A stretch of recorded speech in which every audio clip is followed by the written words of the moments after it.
High voltage match ಇರ್ತಿದೆ, ಏನ್ ಹೇಳ್ತೀರಿ ಇದ್ರ ಬಗ್ಗೆ? ಸರ್ ಇದು ಹೈ ವೋಲ್ಟೇಜ್ ಅಂದ್ರೆ ಧೋನಿ ಇರೋದು, ವಿರಾಟ್ ಕೊಹ್ಲಿ ರೇರ್ ಕೇಸು. ಇವರಿಬ್ರು Indian top players.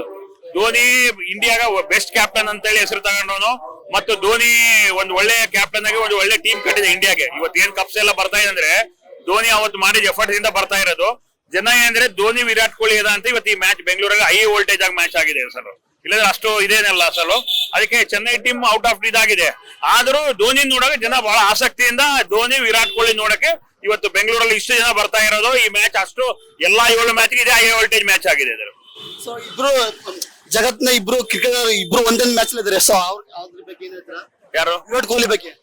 Virat Kohli ಅಂದ್ರೆ ವಿರಾಟ್ ಕೊಹ್ಲಿ ಬಗ್ಗೆ ಹೇಳಕ್ ಇದೆಯಲ್ಲ, ಇವತ್ತು RCB ಟೀಮ್ ಇದೆ ಅಂದ್ರೆ ವಿರಾಟ್ ಕೊಹ್ಲಿ ಇಂದ ಇರೋದು. ವಿರಾಟ್ ಕೊಹ್ಲಿ ಒಬ್ಬನೇ ಮ್ಯಾಚ್ ವಿನ್ನರ್. ಅವನು ಚೇಜಿಂಗ್ ನಲ್ಲಿ ಅವ್ನು ನಿಂತ ಹಣ ಅಂದ್ರೆ ಇವತ್ತು ಟೀಮ್ ಗೆಲ್ಸ. ಇವತ್ತು RCB ಆ ಸ್ಟೇಜಿಗೆ ಬಂದಿದೆ ಅಂದ್ರೆ ವಿರಾಟ್ ಕೊಹ್ಲಿ ಹೆಸರು. ವಿರಾಟ್ ಕೊಹ್ಲಿ ಪಟ್ಟೇದಾರ್ ಕ್ಯಾಪ್ಟನ್ ಆದ್ರೆ ಬ್ಯಾಕಿಂಗ್ ಎಲ್ಲ ಕ್ಯಾಪ್ಟನ್ಸಿ ಮಾಡ್ತಿರೋದು ಗ್ರೌಂಡ್ ನಾಗ ನಾವು ನೋಡ್ತಿರೋದೇನಂದ್ರೆ ವಿರಾಟ್ ಕೊಹ್ಲಿನ ಡೈರೆಕ್ಷನ್ ಇಂದ ಟೀಮ್ ನಡೀತಾ ಇರೋದು. ಇವಾಗ ಆ ಎಫರ್ಟ್ಸ್ ಇಂದ RCB ಈ ಸ್ಟೇಜ್ ಬಂದಿದೆ ಇವತ್ತು. ಟಾಸ್ ಮೇನ್ ಪಾಯಿಂಟ್ ಆಗುತ್ತೆ ಇವತ್ತು. ಅಲ್ಲ, ಟಾಸ್ ಈ ಮ್ಯಾಚ್ ನಲ್ಲಿ ಏನಾಗುತ್ತೆ, ಟಾಸ್ ಅಂತೂ ರೇನ್ ಇರೋದ್ರೆ ಟಾಸ್ ಮೇನ್ ಆಗ್ತಿದೆ. ಆದ್ರೂ ಇವತ್ತು ಏನೇ ಆಗ್ಲಿ RCB ಗೆಲ್ತಿದೆ. ಫಸ್ಟ್ ಬ್ಯಾಟಿಂಗ್ ಆಗ್ಲಿ ಸೆಕೆಂಡ್ ಬ್ಯಾಟಿಂಗ್ ಆಗ್ಲಿ ಇವತ್ತು ಗೆಲ್ತೈತೆ ಮ್ಯಾಚ್. ಇದು ಧೋನಿ ಅವರು ಕೊನೆ ಮ್ಯಾಚ್ ಅಂತಾರೆ, ಅದ್ರ ಬಗ್ಗೆ? ಅದು ಧೋನಿ ಅವರು ಬೆಂಗಳೂರಲ್ಲಿ ಕೊನೆ ಮ್ಯಾಚ್ ಇದು. ಈ ಸೀರೀಸ್ ರಿಟೈರ್ಮೆಂಟ್ ಕೊಡ್ತಾ ಇರೋದು ರೂಮರ್ ಇದೆ. ಆದ್ರೆ ಧೋನಿ ಅವರು ಅಫಿಷಿಯಲ್ ಆಗಿ ನಾನು ಆಡಲ್ಲ ಅಂತ ಏನ್ ಹೇಳಿಲ್ಲ ಅವರು. ಆದ್ರೆ ಬೆಂಗಳೂರಲ್ಲಿ ಈ ಸೀರೀಸ್ ನಲ್ಲಿ ಧೋನಿ ಅವರು ಲಾಸ್ಟ್ ಮ್ಯಾಚ್ ಇದು. ಲೇಟೆಸ್ಟ್ ಹಾಗೂ ಇಂಟ್ರೆಸ್ಟಿಂಗ್ ಸುದ್ದಿಗಳಿಗಾಗಿ ಬಾಸ್ ಟಿವಿ ಕನ್ನಡ ಚಾನೆಲ್ನ ಸಬ್ಸ್ಕ್ರೈಬ್ ಮಾಡಿ.